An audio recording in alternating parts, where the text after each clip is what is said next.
Ayan, so isang magandang umaga mga kagulay. So update ko lang po kayo dito sa Step 1.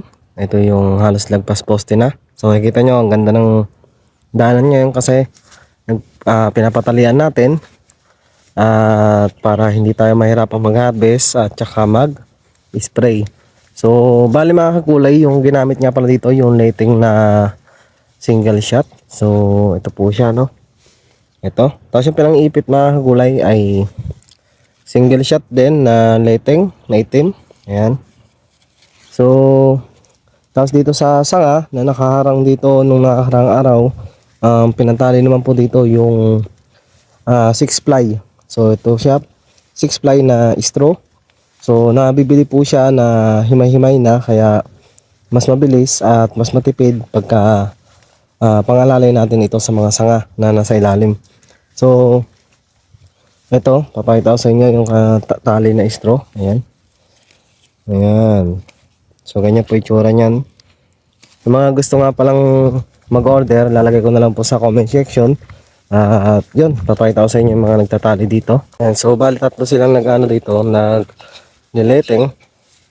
Para sa ganun yung pag-i-spray ko nga, hindi na ganong mahirap. Sa pag-harvest, napakadali na. Kaya, ano siya, may isprayan pa natin siya na maganda dahil wala na pong mga harang na nakikita natin sa mga daanan. Ayan, so ito yung ating mga bunga ng kaliksto.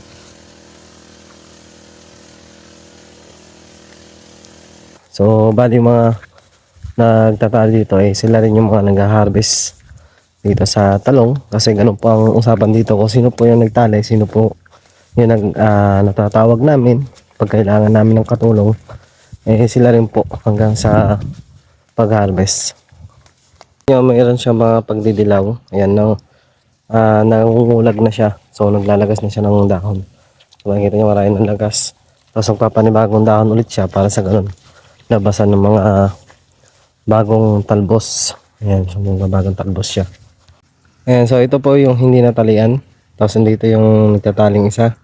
Ayan, so yung mga sang nakalawit na yan, yung po itatali.